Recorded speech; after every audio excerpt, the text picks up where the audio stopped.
लंबे लेक्चर्स क्यों ले रहे हो? स्कूल में हमारे टेस्ट है, मैं जानता हूं बेटा है तुम्हारे टेस्ट। अभी तुम्हारे स्कूल्स खुले हैं, जुलाई आ गया है, तो स्कूल वाले अब तुम्हें परेशान करेंगे, टेस्ट भी लेंगे, स्कूल्स में भी बुलाएंगे, सारा काम करेंगे। बट इसको क्या मैं अब क्या करूं, फिर इसको छोड़ दें? एक मेजर डाउट जो बच्चों का निकल के आ रहा है कि सर हम स्कूल्स पे फोकस करें कि जेई पे फोकस करें? तो ऑलवेज रिमेंबर, इस बात को हमेशा याद रखिएगा, JEE is our main target. School बेटा सबको परेशान करता है, सबको, सबको, जितने पढ़ रहे हैं सबको। ये हमारा main JEE mains plus advance, ये हमारा मेन टारगेट है। ठीक है, इसके लिए हम यहां इकट्ठे हुए थे। आपको अगर बोर्ड्स का पढ़ना है तो बोर्ड्स के प्योर बैचेस और भी लॉन्च होते हैं। यहां पे हमारा जेई मेंस और एडवांस का है। तो भैया स्कूल वाले जो है ना वो आपको तंग करेंगे, आपको उनसे बच के निकलना है। समझ में आया? हमें उनसे बच के निकलना है। बचना मतलब वो आपको बोलेंगे कि आओ स्कूल में आया करो, पढ़ा करो, नहीं आओगे तो फेल हो जाओगे, जेई की तैयारी तो अगले साल भी कर लेना। समझ में आया? ये सब बातें वो आपको बोलेंगे। और हो सकता है आपके शुरू वाले टेस्ट में नंबर कम भी आएंगे, मैं भी जानता हूं ये बात। हाँ, अभी जो आप टेस्ट दोगे अपने स्कूल्स में उनके नंबर कम आएंगे, क्योंकि उसमें बहुत सारे फैक्टर्स हैं। बहुत सारे फैक्टर्स क्या है सर? हो सकता है वो ऐसे चैप्टर के टेस्ट ले रहे हैं जो यहां पे अब तक पढ़ाई नहीं गए हो सकता है सर वो किसी और लेवल का टेस्ट ले रहे हो जबरदस्ती, क्योंकि क्लास टेस्ट तो कई बार टीचर अपनी बोलते ना पावर दिखाने के लिए कुछ भी डाल देता है पेपर में। समझ पा रहे हो?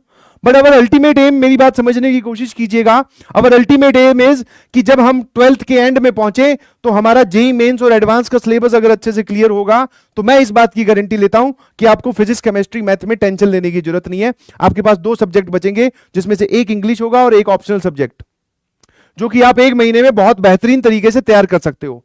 बट अगर आपने अभी स्कूल को अपनी गोदी में उठा लिया और स्कूल स्कूल करने लगे तो भैया ये जो टाइम है ये नहीं आएगा, आपको मजबूरन ड्रॉप लेना ही लेना पड़ेगा। और अगली साल, 1 साल में जब आप ड्रॉप लोगे, 1 साल में आपको 2 क्लासेस कवर करनी होगी, 11th और 12th दोनों। मेरी बात ध्यान सुनना प्लीज। समझ में? हाँ, अटेंडेंस होगी, अटेंडेंस वाले परेशान करेंगे, पेरेंट्स को बुलाकर भी अपनी तरफ, क्योंकि पेरेंट्स स्कूल वालों की ही तरफ होते हैं। और वो और उनकी तरफ पता है कब हो जाएंगे? जब तुम्हारे मार्क्स दिखा देंगे, बोले ये देखो इसके नंबर तो कम आए हैं, आप इसको पता नहीं कहां पढ़ाई करवा रहे हो। ये सब चीजों से मैं गुजर चुका हूं, ये सब चीजों से मैं गुजर चुका हूं, कोई दिक्कत नहीं है। इनफैक्ट जो प्री बोर्ड्स होते हैं ना, प्री बोर्ड्स, हम कोटा से आए थे, ठीक है, कोटा से आते आते उन्होंने क्या किया सॉरी 11th के एंड में उन्होंने केमिस्ट्री और इनका बोला कि डमी स्कूल था मेरा, तो कोटा से जैसे आया बोले कि इसका टेस्ट दिलवा दो, स्कूल में भी तो रजिस्ट्री होनी चाहिए, पता नहीं क्या। मैंने कहा ठीक है ले लो टेस्ट। केमिस्ट्री में मेरे नंबर 100 में से 38 मार्क्स आए थे, और मेरे पेरेंट्स को भी बुलाकर यही बोला गया था कि भैया इसको कहां कोटा वोटा भेज रखा, ये तो फेल होने वाला है। ठीक है, तो वहां पर आपको अपनी रिस्पॉन्सिबिलिटी लेनी पड़ेगी कि नहीं पापा या नहीं मम्मी मैं संभाल लूंगा, ये नंबर अभी कम आते हैं, सबके साथ आते हैं। समझ में आया? क्योंकि हमारा टारगेट कुछ और है। क्या मेरी बात समझ पा रहे हो? बट अगर आप अभी डाइवर्ट हो गए, ठीक है, अभी इस पाथ से आप सर स्कूल की तरफ चले गए, और बहुत सारे बच्चे जाते भी हैं, टू बी वेरी फ्रैंक जाते भी हैं। अगर 100 लोग मेरी बात सुन रहे हैं तो 40 इसकी तरफ मुड़ेंगे, सर इस साल मैं अच्छे से स्कूल में एक बार नंबर ले आता हूं और अगली साल फिर मैं आईआईटी की तरफ जाऊंगा। ये और कुछ नहीं, ये उनका पुअर कॉन्फिडेंस बोल रहा है, ये और कुछ नहीं। वो अंदर से डरे हुए हैं, खोखले हैं, मेहनत नहीं करना चाहते, इसलिए बोले स्कूल जाते रिलैक्स रहते हैं, ये सब झंझट छोड़ते हैं, अगली साल देखेंगे आईआईटी के बारे में। तो वो तुम्हारी इच्छा है भैया। और जबकि maximum rankers, top rankers school भी फोड़ते हैं और आईआईटी भी फोड़ते हैं 12वीं के साथ ही। हाँ, क्या मेरी बात समझ पा रहे हो? अभी बोल रहा हूं बेटा, अभी आप एक बार डाइवर्ट हो गए। अभी मैं ये बात इसलिए बोल रहा हूं क्योंकि अभी ताजा ताजा स्कूल खुले हैं, जनता स्कूल की तरफ भागेगी। बहुत दिनों से सर हॉलीडे चल रही थी, समर वेकेशन, हमें जाकर मिल के आना है अपने दोस्तों से। मिल लो भैया दोस्तों से, मुझे कोई दिक्कत नहीं है, बट ध्यान रखना कि मेन टारगेट क्या है। पीछे बैक ऑफ द माइंड में एक विंडो आईआईटी वाली हमेशा खुली रहती है, देख लीजिएगा। हाँ, फर्स्ट प्रायोरिटी यही है। और स्कूल को इग्नोर, लो प्रेफरेंस पे लेके चलो ना। कौन कह रहा है कि अभी जो तेरे स्कूल के टेस्ट होंगे उसमें तुझे 100 में से 100 ही मार्क्स लाने हैं मैथ्स में? कुछ नहीं, 100 में से 45 ले आ, मेरी तरफ से एकदम पीठ थपथपाई हुई है तेरी। फाइनल वाले में फोड़ेंगे मिलके, कोई टेंशन नहीं है, तब फोड़ भी देंगे। समझ में आया? अभी हो सकता है सर वो एओडी वाले सवाल पूछ रहे हो, एओडी आपने पढ़ाई नहीं है अब तक। समझ पा रहे हो? आया ना? लो प्रोफाइल, लो प्रोफाइल मतलब कि बस कुछ नहीं नाम नाम का पढ़ लिया जिससे हम पास हो जाएं। पेरेंट्स बोलेंगे, मुझे पता है, बोलते हैं, सबके पेरेंट्स बोलते हैं, थोड़ा सुन लेना, कोई बात नहीं। बोले हाँ पापा कर रहा हूं, मम्मी देख लूंगी, मैं कर लूंगी, कोई बात नहीं, टेंशन नहीं है। बट जिम्मेवारी आपको लेनी है भैया, ठीक है। किसी के डराने से पाथ डाइवर्ट कर लोगे तो उसमें मैं अब कुछ नहीं कर सकता। अगला सवाल, क्योंकि आप सब लोग अपने अपने घर पे बैठे हो और सब लोग अपनी अपने हिसाब से स्ट्रेटेजी बनाते हैं, और जब सब पेरेंट्स डराने लगते हैं ना, जब पेरेंट्स डराने लगते हैं तो फिर बच्चे को यही लगता है कि यार पेरेंट्स की तरफ ही हो जाए, कम से कम ये तो नहीं डराएंगे, ठीक है। तो मैं आपको ईमानदारी से बोल चुका हूं, नंबर कम आते हैं, ठीक है, बट हमें लो प्रोफाइल पे रखते हुए बैक ऑफ द माइंड में ये रखना है कि आईआईटी हमारा अल्टीमेट टारगेट है, अगर इसी साल फोड़ना चाहते हो तो, बाकी आपकी इच्छा है।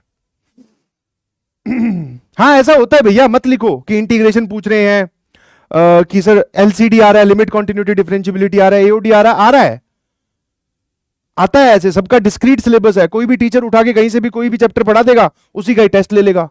फिर डराने के नाम पे उनको ये होता है कि भैया तुम्हारे बोर्ड में नंबर कम जाएंगे, ये सब डराने के लिए होता है। आज तक मैंने तो कभी सुना नहीं कि किसी भी स्कूल ने जितने भी बच्चे पढ़ के जा चुके हैं, किसी भी स्कूल ने सबसे रद्दी बच्चे के भी 20 में से 15 मार्क्स से कम भेजे हो।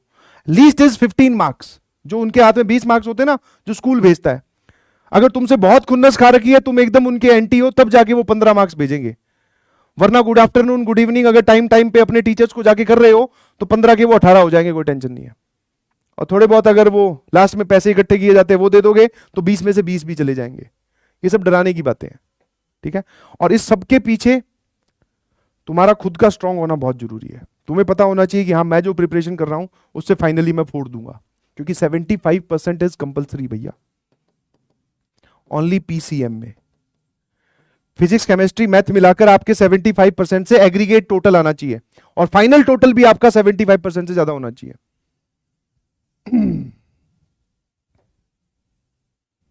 समझ गए? हाँ चलिए आ जाइए, बहुत हो गया ज्ञान की बात। आज वैसे भी क्लास एक्सटेंड नहीं करनी है, तुम्हारा टेस्ट है कल। हाँ एक बार बताओ यार, ये क्लास एक्सटेंड वाला भी बड़ा तुमने झंझट उठा रखा है। 2-2 घंटे की, 2.5 घंटे की क्लास क्यों लेते हो? मैंने आज फिजिक्स की क्लास देखी थी तुम्हारी, 3:45 से शुरू हो रखी थी, है गजब। आ जाओ, क्या मेरी बात समझ में आ गई? है ना?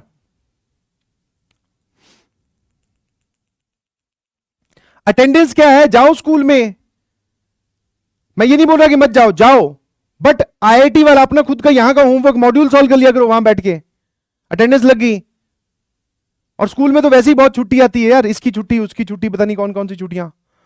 और अटेंडेंस 75% का ही रूल होगा। ऐसा कौन से स्कूल में पढ़ रहे हो जिसमें 100% अटेंडेंस चाहिए? डेटॉल वाला स्कूल है क्या? वो ऐड आती है ना डेटॉल की, 75 मतलब आप हफ्ते में 2 छुट्टी ले सकते हो। तो थोड़ा मैनेज कीजिए प्लीज अपने बेसिस पर।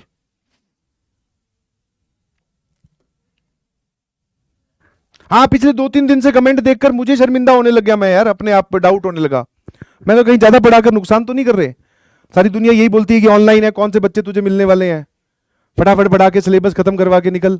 कहां जरूरत है? ये बात मैं पहले भी कर चुका हूं, ये एपिसोड ऑलरेडी रिपीट हो रहा है, ध्यान रखना कि कहां जरूरत है 1 2 3 4 सवाल करवाने की। सीधा इस पे ये रहा सर्कुलेंट, लो खत्म करवा देता हूं। सर्कुलेंट ये बता दूंगा, उसके बाद में लो क्यूब रूट ऑफ यूनिटी, और ये रहा डिटर्मिनेंट जो अगले चैप्टर में पढ़ाऊं, जो ये अगले अगले उसकी लेक्चर की स्लाइड है, आज ही खत्म करवा देता हूं। बट नहीं भैया, प्रैक्टिस की बहुत जरूरत होती है आईआईटी जेईई में, अलग अलग वैरायटी के सवाल दिखाने पड़ते हैं सर, कोई आसान कोई एकदम आसान, क्योंकि वो भी जेईई वाले पूछते हैं, तो कोई मुश्किल, दोनों वैरायटी दिखानी पड़ती है भैया, जिसमें टाइम लगता है। और कई बार तो मुझे सच में लगता है, मुझे लगा था कि 12वीं में हो थोड़े मैच्योर हो गए होंगे, इस बात को समझ गए होंगे कि आपको पढ़ना पड़ेगा, तुम्हें रिजल्ट चाहिए इतना, मेहनत इतनी से भी, सर इसको और चिपका दो, उससे भी कम। हाँ पढ़ाओ मत, बोले पढ़ा किस लिए दिया, 2.25 घंटे का लेक्चर, कुछ कुछ बच्चे नोट लिख रहे हैं मेरे मतलब खिलाफ, तो क्या ऐसे आप इतना लंबा लेक्चर लेते हैं, how do we manage, our schools are now opened, we have to study for our school exams, so many lectures, this is very hectic, I can't do this. Yes beta, this is hectic and this will remain hectic. कभी किसी को देखा है क्या सोफे पे डलकर पीछे हाथ कर कर कोका कोला का कैन, यहां इस तरफ बर्गर, सामने नेटफ्लिक्स चल रहा है और वो आईआईटी जेईई की प्रिपरेशन कर रहा हो? सारा दिन है ना, यहां शिकस्त रहती है सारा दिन।